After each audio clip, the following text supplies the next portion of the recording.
Good morning, everyone. Welcome. So nice to have you here. Welcome to Fasting Space. How are you doing today? We're here in a session chasing peace. I was chasing peace a little bit this morning. I was out for a run with my dog, brought the camera along and set it down by the shore of Lake Wingra here in Madison to capture the sunrise coming up. So I'm going to share some reflections with you today from this book, Dear Artist by Jaya. And we can dive in on this thought, chasing peace, as we are here by the lake. And then we will head on to some further reflections. Listen to what this gentleman says to us today. He says, "You oscillate endlessly between chasing money and chasing peace. But peace cannot be chased down like a prey animal. Peace must be gardened." If you choose this path, your chasing of money may soften from a desperate stalking into a clarified invitation for holistic wealth to join you in your paradise. Have ceremonies for remembering who you are as you seek the means to pay for your life and to survive and to sustain and to feed your people. Sustaining yourself in soulless systems requires continuous remembrance. When you go outside of yourself to fetch your sustenance, come back home and bathe in your own soul water. You need not worry too much about your transition as your eyes adapt to the darkness and to being in your own soul water. You see more of all that is this world of soul.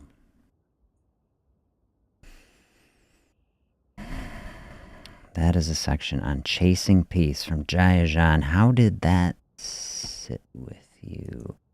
I really liked thinking about it. Hey, good morning from Canada. New to these concepts. Thanks for sharing. Hey, really nice to have you here. Really nice to have you here. Thank you for checking in. I'll be very happy in this space to answer any question you have.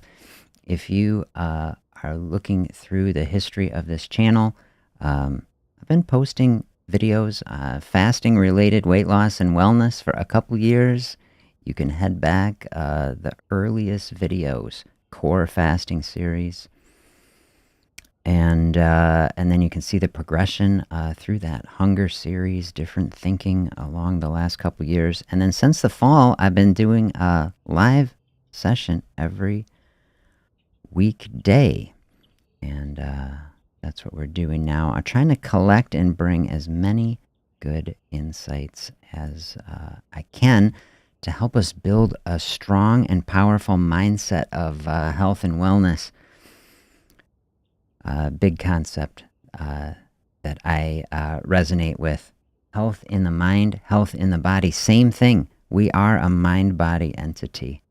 And so diving in on a passage like this, you say, is this physical health, mental health, all the same thing. Flow it together. And Pat is here. So nice to have you with us. Happy Friday Eve to you. Absolutely can't wait for the weekend.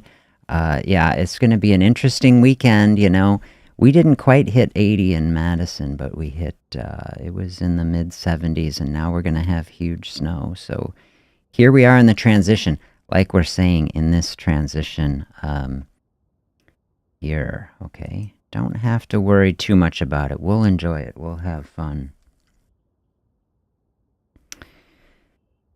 Diving in my thoughts today on this reflection. Peace, not something you can chase down. That's his line here. A big thing that I try to communicate on this channel, finding a place of peace and contentment to me, is like the ultimate goal of what we're trying to do in life and health. So, like, we're in a health space. We're trying to move forward in some way. We say we have certain goals. Okay, is there an underlying goal under that? A fasting space, to me, like you say, what good is that? The first things that I would say, okay, here is a space that can help someone lose weight. Okay, something very sought after in our society, something that people spend a lot of money on and invest a lot of time on, yet despite that is difficult and a struggle. And even with a huge amount of energy investment, still people can struggle to find success. And so everything that I want to do is to help people flow towards such a thing in the most gentle, thoughtful, peaceful way so that it can become sustainable. And part of that is like bring the pressure down. We put so much pressure on ourselves. And so we want to widen our time horizon is something that I talk about, so that we can bring down the intensity, find a way of being in the world that is peaceful, like this is saying. And I really love this next line, peace must be gardened. Maybe that's what we're trying to do on this show here, garden some peace.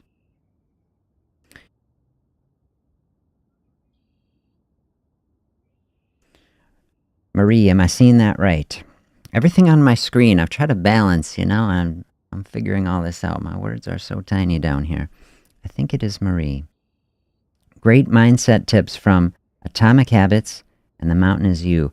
I am struggling with actually starting fasting. Can't seem to give up cream in the coffee, and I drink 5 to 6 cups each day. Hey, thanks for sharing this perspective. And I say, just like, welcome to the space. Like, it's all okay. And if you've been following along with some of that stuff, then I would say don't judge yourself too harshly. We're on a journey, right? And we are here in a space. And, one of the big concepts that I try to bring is that a practice of awareness, a practice of openness, and just sitting with things is part of the process. So the fact that you can even write a sentence like that, like, you've got to feel pretty good about it to realize, like, hey, we've identified something here, and here's a struggle, which just means it's an opportunity, and it's something to work on, and it's not something to bring any stress about. It's something to feel good about. That's what I would say, is to say, hey, look, I am here in this space, and I am working on these things. And it is beautiful, like a sunrise, and here we are in a space. And I hope you feel like everything is good. Everything is good. People define fasting in different ways. And if you saw my fasting aids video, then I say, well, here are some practices that might not be pure fasting, but they can certainly be good enough and helpful. And if you saw, did you see the coffee video that I have way back in the beginning? Coffee is all you need. I got the little section in cream and sugar in there. I say, someone say, can I keep cream and sugar in my coffee? I love it so much. And I say, there's no rules for weight loss. Did you catch that one, right? There's no rules. There's just things that serve you and things that work and things that don't. And so, if someone accomplished every goal they ever wanted and never actually practiced a pure fasting, but they were having a happy existence, and they felt at peace, and they got their weight where they wanted, like, I wouldn't say anything about it. It's not like we're handing out gold medals or anything. So here is just a space to work on it. Now, if someone is in a space where they say, man, I'm drinking, like, I end up 5 or 6 coffees of 5 or 6 cream and sugars, like, well, I would never tell anyone to do it. And I would say, if you're not getting the results that you want, if you say, hey, I want to open up some more space to actually get this physiologic effect, like you're saying, I say, well, look, we have a little space to work at with it. And you could I will give you, if you would like, some potential things that I'm thinking about how you might work on it. One thing to think about is like it doesn't have to be all or nothing. We get in a very all or nothing thinking in so many things, and I know I do that when I am in the journal and I'm writing.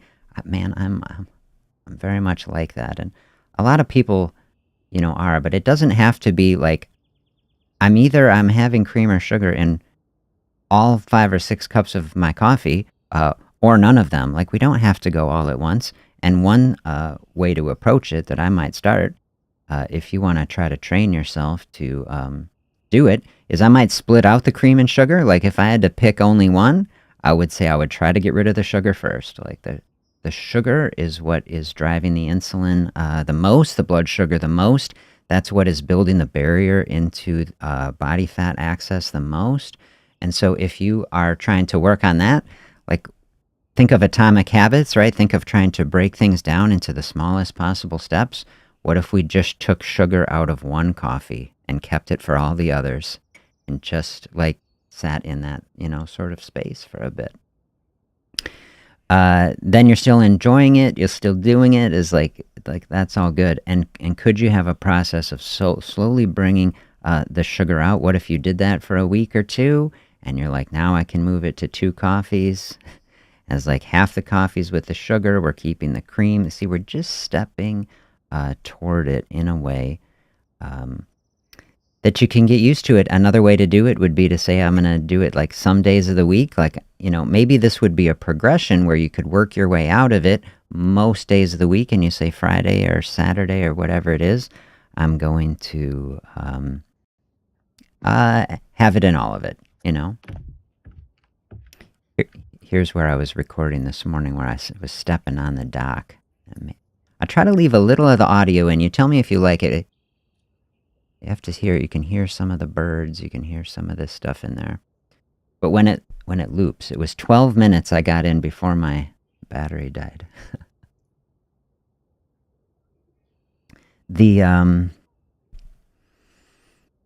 Some people get in a nice groove with that. They're like, can you train yourself to handle the coffee black? If you can do that, that's like pure fasting. The caffeine is a natural appetite suppressant, definitely helps with fasting, helps people flow through a space. So yeah, the pure state, the ideal scenario, have the coffee black.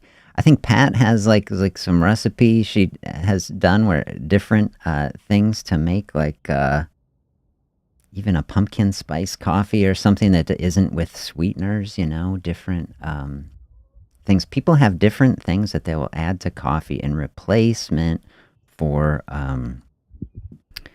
sugar, Some people get into cinnamon, some people get into cocoa, so, other sort of things like this that you can bring in. I've never been too into it. Anybody share, what are there certain things that you do that have helped you in that transition? But my best perspective that I've seen with people is just to have some slow tapering process, starting with the sugar, at least most of the time, see what results you get. And then if you can do it, start bringing out the cream. And it doesn't have to be all or nothing. Say, could it be just a little bit? Say, I'm just going to do half of what I used to. That'd be another way to do it. Half the sugar, half the cream. Some sort of process of bringing down the total amount and training for it, at least some of the time.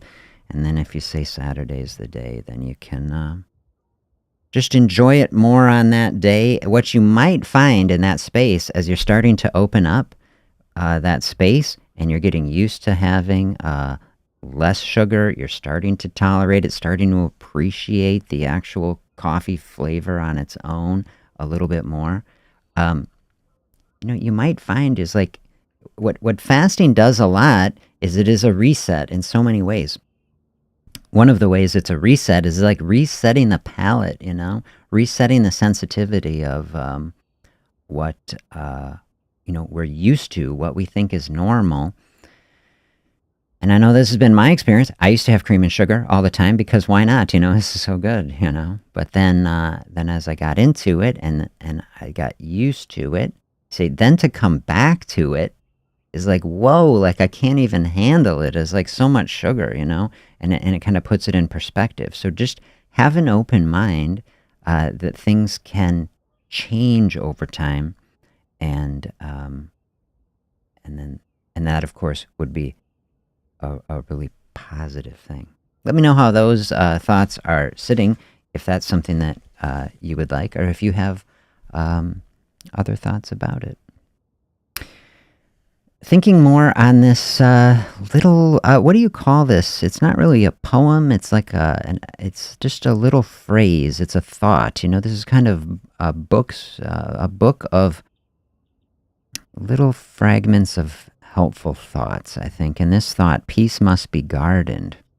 Can't really chase it. If we're struggling and striving for peace, right? It's like that process in and of itself is something that, it's like almost the opposite of peace. It's like a paradox. Like, how do you strive after your peace? Like, by not striving for it,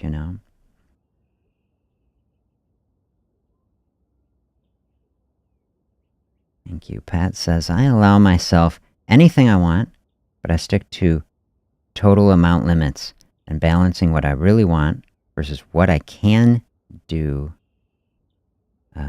What I can do without on that particular day. Yeah, I love that. Thank you for sharing that. Bring it into balance. I was sharing a thought the other day.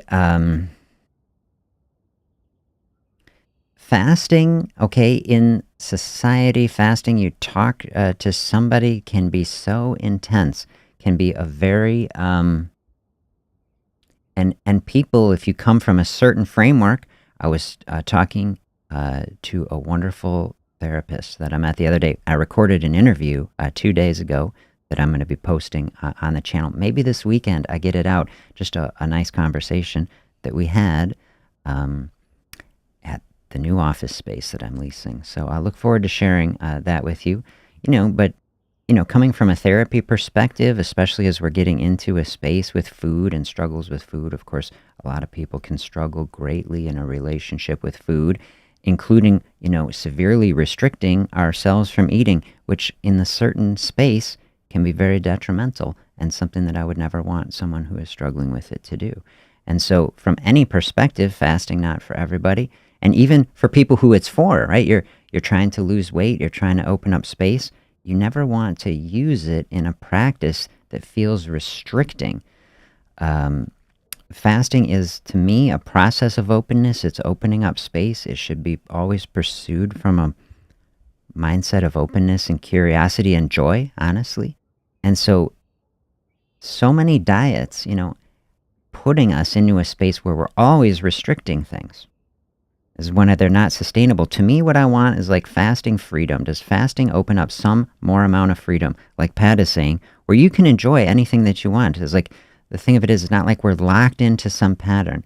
When we feel called to it and open to it, you can explore this practice. Like, you don't have to eat. I loved that live session that we did. You don't have to eat in order to lose weight. This is the message of every diet. Like, keep eating and lose weight at the same time is actually very, very difficult to do. It's not really the physiology of the body. The physiology of the body is we have food. When we have enough food, we'll just always run off the food and we'll save the storage for later. If we're trying to access that energy, like, that energy is for the time when there's not food there. And so one of the reasons I believe very sincerely that the struggle to lose weight is so difficult and often fruitless in our society is people try to lose weight by never stopping eating. And then in order to do that, you have to restrict the amount that you're eating ever into baby little tiny morsels that aren't really satisfying. And it sets up a lot of internal conflict in the body, both physically and emotionally, because we derive mental satisfaction from eating satisfying meals that fill us up and we feel good. And that's such a healthy thing to do. And then to have a little bit, we ask, like, where is the rest? And we want more, If fasting is a path to dietary freedom, where it was like we create spaces for ourselves. That's why I bring artistic books. Like, so how do you create something? You have to get into the mindset of like bringing something new or different into the world, which is like our expression of health, where we can flow through a space where we're feeling good. This is the only way that I want somebody flowing through a fasting space, finding joy in it and curiosity and openness and positivity. Then when you flow through it, it's actually a wellness practice. You're not having to burn up our mental capital and all this, limited mental horsepower that we have. We're saying, no, I'm feeling charged up here. This is what I want for people. Make it a win-win. This is the path here, like we're saying in the book. How do you find a place of peace? You got to find win-wins with it. Whereas, like, I'm doing this practice that is opening up a health space and it's making my life better, and I'm actually charging up, in that sort of space. This is possible to do in a fasting space, and this is why we approach it gently and thoughtfully and never force anything. When you find a space like that of openness, freedom, then it is like opening up more ability in the diet, like to say, to have things that you want.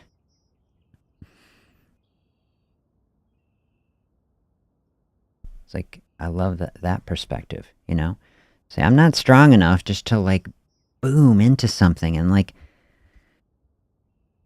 even if you were, like, say, is it nobody's giving you a silver star, and what if the process wasn't even enjoyable? It's like, I just want people doing things that are enjoyable. Like, I really think, like, health, I think about what health is in a broader sense. It's a space of well-being. Like, the whole point is we want to be feeling better. We want to be feeling good. We want to be having more joy and positivity and love and light in our day. And so even if you say, I could brute force my way into something, like, would that really be a path of health and wellness? You know what I mean? Like they say here, chasing of money, right? This is hustle culture. This is everybody stressed out of their minds, trying to earn more money because we think that money is going to make us happier on some level. Of course, it does on some level, and we need some amount of it. But the line, especially that I would say in our society, how many people are trying to earn money that they don't really need, that is coming at the expense of health? I see a lot of that. And then there's a lot of cliche scenarios, right? You think of some Wall Streeter, this is in my mind, who's fabulously wealthy, but they're stressed out of their mind trying to meet their targets. So they get another bigger bonus so we can buy another fancy thing. I say, like, that mindset, it's like, how much, like, could you just like cut that back? Like, how much would you spend after the heart attack came, you say, to buy the health back, It's like not really something you can buy. You can buy some things that support health. You can buy a trainer. You're some fabulously wealthy person. You buy a whole gym and a staff, and it probably could help you, But it's like, actually, like, just taking a walk might be even better, Like, no pressure. They say here,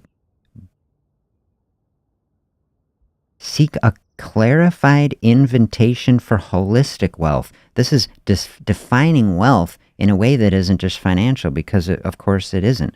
We did the session back wherever it was on fasting wealth, which I thought was a fascinating concept. You think of the wealth that exists in our friendships and relationships, and do we sacrifice that for what society would tell us that wealth is? A lot of wealthy people, very lonely, and you say that wouldn't like be a good thing. Like, I wouldn't want to trade the wealth of my family or relationships for any dollar amount of any kind. Right? So when we start getting into that space, this is like a fasting space to me. This is what you'll see on the interview that we were talking about, is like when you open up a space in life. It could be fasting space, could be a meditation space, could just be healthy eating space. Somebody who's here, you say, hey, I haven't totally dove into fasting. Like, I'm just happy to have anybody here who wants to head toward health, and we have a conversation about it. But you start opening up spaces of any type of health practice, these things are intersecting with our emotions in a big sort of way. And often, do you find this the case? Many people find this to be the case, that it's not It's really the emotional things that we have to work through on a health path, is what I'm trying to say. Holistic wealth is like that holistic health experience, very connected. The things that really bring the well-being to our life: healthy food that is nourishing the body, healthy relationships that are supporting this process, healthy movement practices of bringing strength to the body. Like, all of these things exist apart from any sort of financial consideration. Like, well, doesn't that sound good? You say, okay, it sounds good. How do you build something like that and cultivate it? He says, have ceremonies for remembering who you are as you are seeking the means to pay for your life. Like, that is really beautiful, I just think.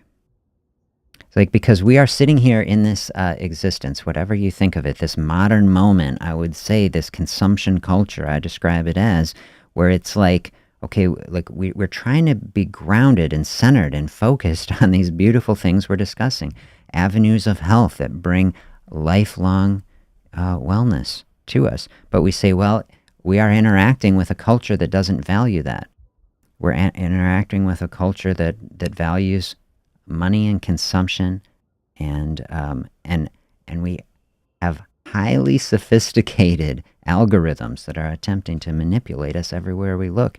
And we're being data mined and tracked so that increasingly we get personalized advertising about everything that some algorithm somewhere has determined is going to extract financial value from us. And that's pretty bizarre when you just kind of speak it out that way. It's very, very bizarre. I spent my day yesterday afternoon, from 1 o'clock until 8 p.m. I was at University of Wisconsin at an AI summit, which is very interesting. I live right by campus here in Madison, and so they were hosting an event from a new center on campus, the Center for the Study of AI and Uncertainty. Isn't that a fascinating title? I found this whole session to be very fascinating. So there were 5 professors who are studying AI in different facets. And then this intersection with uncertainty, because all of them will tell you, like, we don't really know what is going on. Like, these are expert people who are studying it. They have AI labs and research labs. And, like, anybody who tells you that they know what the future is going to be is just trying to sell you something, the one guy said. And but they're studying it, like studying impacts on relationships and adolescent development and the economy and the world and education and so many things. And so sitting in that space, I say, this is what this guy is saying. Like, we're interacting with something that even the brightest minds, like, around don't really know what is happening, but recognize that it's powerful and it's a different moment, and it's just something new and different. And people are like look at the pros and cons of it. There's like very many beneficial things that these researchers are doing, building systems to help people with mental health disorders and substance use disorders. The one guy's lab does like an AI friend like with you that is helping to support you if you're trying to stop drinking. Like, really thoughtful things. Like, could that help someone? I really think it could, and they're researching it to try to prove it, But at the same time, like we were saying, then there's all these other influences trying to shape us, knock us out of our peace. We're in this session, we're trying to stay calm and centered and thoughtful and grounded and try to take a step. A fasting space is trying to help us take a step out of a consumer culture a little bit, to try to build strength and resilience inside of ourselves, where we say, you know what, I'm good here, I don't need another thing here right now. I have power and energy within myself. Like, this, would you say is fair to say, this in general is not a message that you hear very much in society. A message from society, especially from advertising, tell you that you are weak and that you can't do it on your own, and you need to buy my special product, only $9.95, and order now before supplies run out. Like, yeah, right. And so I love that. Have ceremonies for remembering your life. Oh, man. remembering who you are as you seek the means to pay for things. Well, we are interacting with this society. We're going outside of ourselves. We got to earn money. Is like we can't get away without it. Okay, but let's not lose our grounding in that space as we do it. Throw a ceremony for yourself. Really remember, like that's a very powerful word, a ceremony. Oh man, I mean that's not something that I resonate with doing. But maybe I should. You think about it before we go out. How would you even define that? I don't know. Define it for yourself. Just means a special time, perhaps, to say like, before I'm heading out on my day, before I'm going to work, before I'm going shopping, like who am I? And that's what we were getting into that, Mountain is You and Atomic Habits. It's like trying to really define that, like the core identity, that we are determining for ourselves. Like really dial into that before we start our day. Like this is like, I guess, a big idea of what I'm trying to do here. Put it in the morning, fasting space, easiest for most people to do in the morning, and then center the thinking, just like this is saying, before we go out, we got to survive, got to make money, got to get food to feed our people, right? Absolutely, I love that.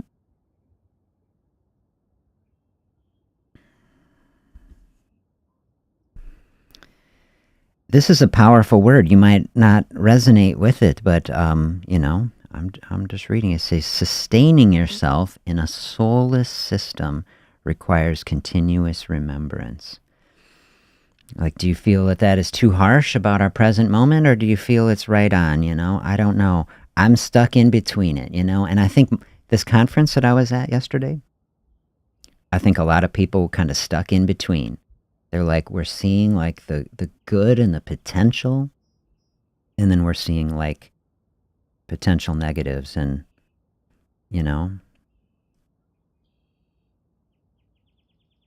I love technology. Here, look how much I'm using it. I recorded on cameras and I processed things on a computer, and like here we're connecting with this stuff, which I think is wonderful. And we're capturing moments and trying to leverage technology to share positive, healthy ideas. Like, see, I really resonate with that. And so is it fair, like this guy, to say, like, is this a soulless system or is it not? Like, well, it feels pretty judgy. Obviously, there's a lot of people trying to do a lot of good things. And like even in a system where we say it could be exploitative and there's certain parts of it are taking advantage of people. It's like, but there's also good too. So you want to see the good. Looking to the light, I think that's why I like a sunrise so much, because it's like looking to the light, it's just a reminder, like starting the day, look, the new day is here, the light is here. Like, let's look toward the positive. Let's try to make the best out of everything.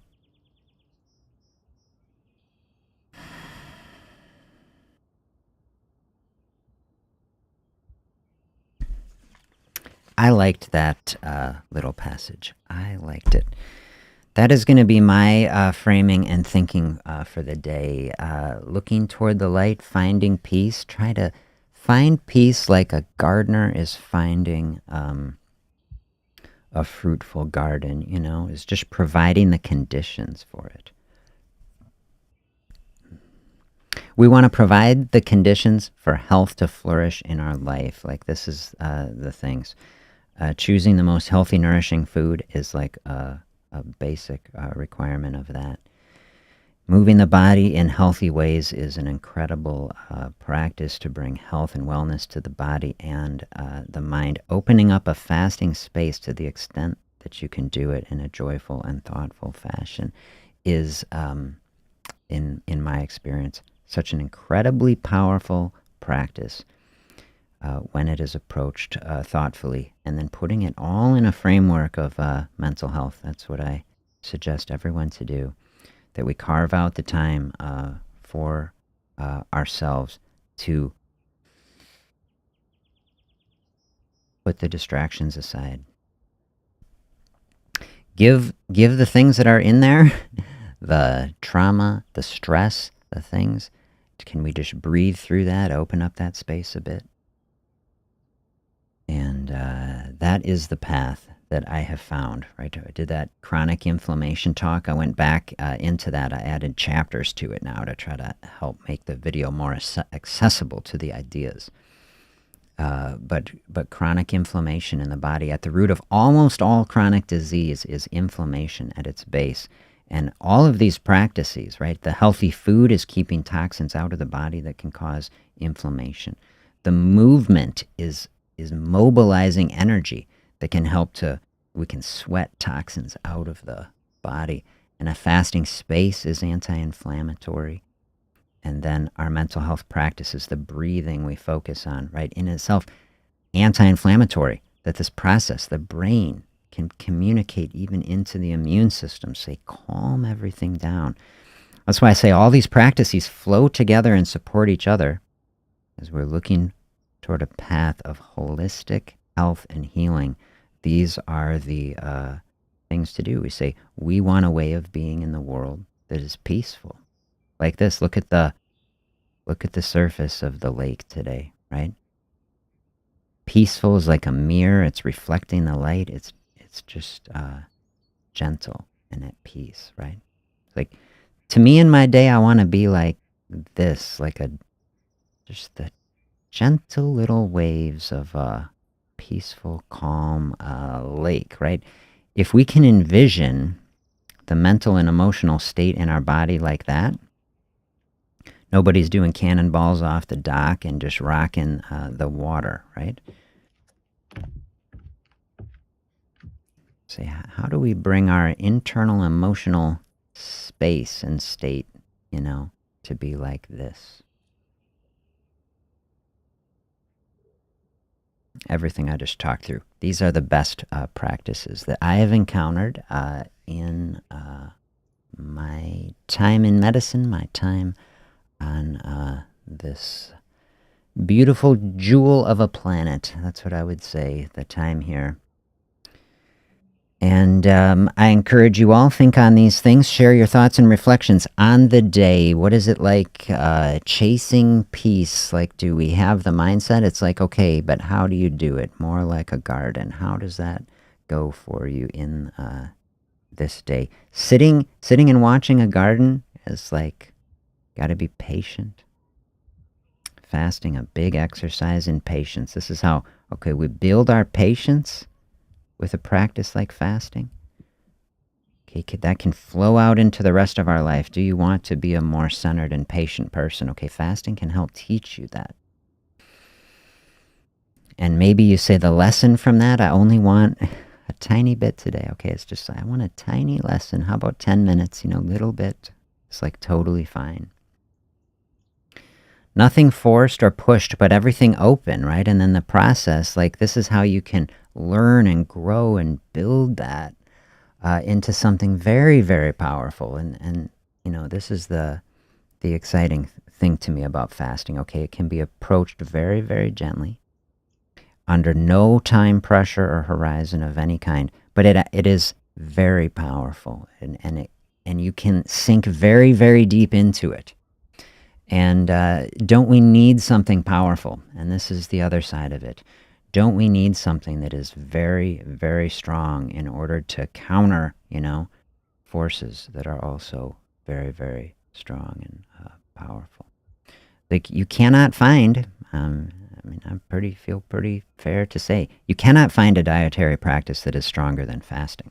It's like the ultimate dietary expression of, a weight loss process. Totally eliminating every other thing for a period of time, just for the amount of time that brings wellness into a space and never pushed beyond it.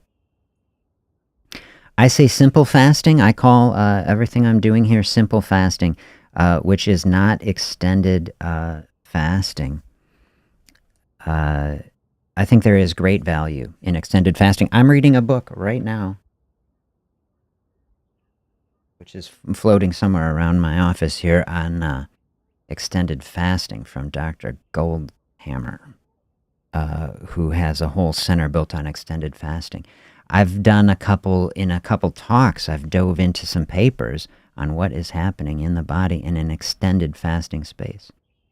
Simple fasting to me is not that. It's saying what is the very most benefit, basically, that we can get from the very least amount of fasting that can work, I say fasting within a day.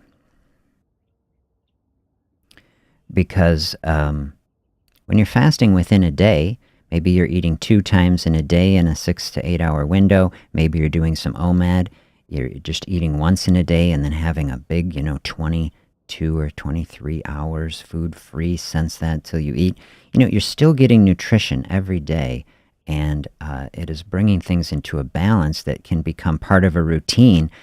And then, I always tell people, look at all my disclaimers, talk about any dietary process that you are doing with your medical team.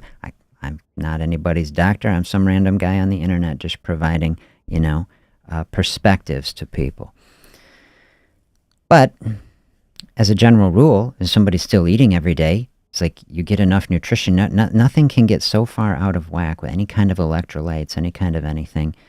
Somebody who has a period of an extended fasting, can it run into trouble? Could someone have some issue with kidney function or liver function?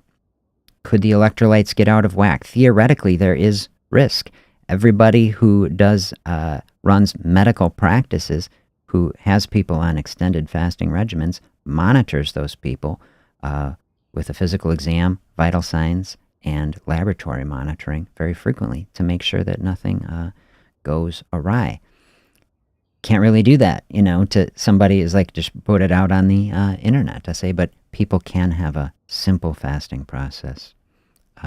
Is something that anyone can do. Talk with your, medical team about it. So I say the thing that is the most accessible to people, that doesn't cost money, that doesn't need tons of monitoring and things in order to make sure it's safe, is just a simple fasting process to go, within a day, maybe up to a day of fasting. I say alternate daily fasting is kind of the pinnacle simple fasting process, where it's like to train yourself to eat on a day on some frequency and then to have a fasting day.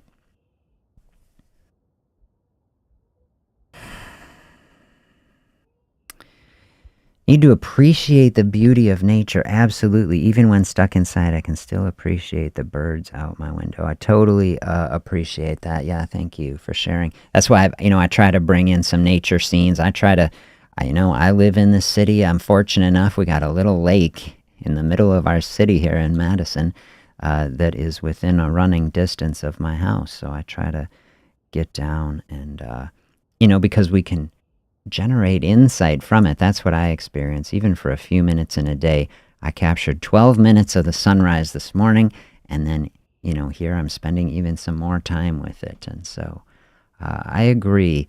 Spending time in nature is highly advised.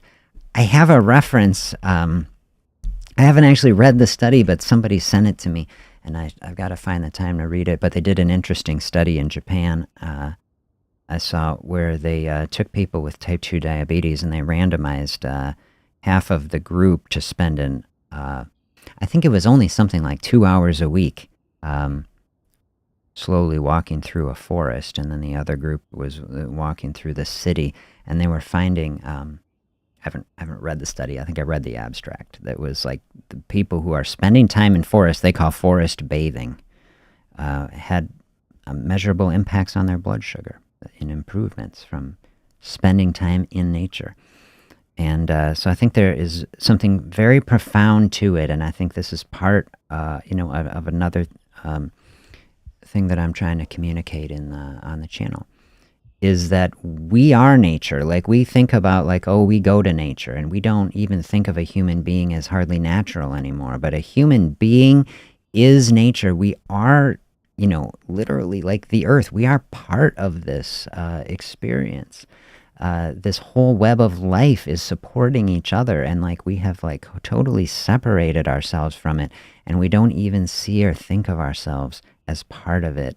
And I think even on a psychological level, that is like a type of alienation that many people have never experienced. Many people, that we would judge as primitive and, do they even know anything, saw themselves and felt themselves as connected and part of this natural world. And I think at the very least, it is just such a healthy thought. And so I think it is not surprising to me. We'll see if, can a study like that be replicated? I don't know. But it would not surprise me to find that even just the mere spending of time in nature, around natural things, that in and of itself could bring some measure of health to the body. It just makes sense. It's like coming home, I just feel like we could use a dose of that. You think about, like, we call going to nature like a vacation, and it's something that we plan for and love and value. And so if you think about, like, well, if taking a vacation helps us feel better, helps us to process things, like, obviously it is a health practice. And getting to a natural place, whether it's a beach, by the ocean, or a forest or something, like some place with like less synthetic and constructed things, and more things in their natural state, of course, is good. And at the very least, if you're like me, you live in the middle of a city, hopefully try to find your park or your thing where you can go, and at the very least, just look up at the sky. That's what I say. At least the sky, most of the time there won't be a plane over, and you can just see natural things, and especially a cloud. I have a fun little video on the channel, if you haven't seen it, under the Fasting Space series. I did Fasting with Clouds, where I spent an afternoon with my camera, just staring off at the clouds, and then I filmed it into a time lapse, and gave some reflections about learning from clouds. And I loved that. See, that is like to me, is the type of thing I get into. Just like, how do we deeply connect with nature in a way? The lightness and the freedom of a cloud. Isn't that, as we're chasing peace, right?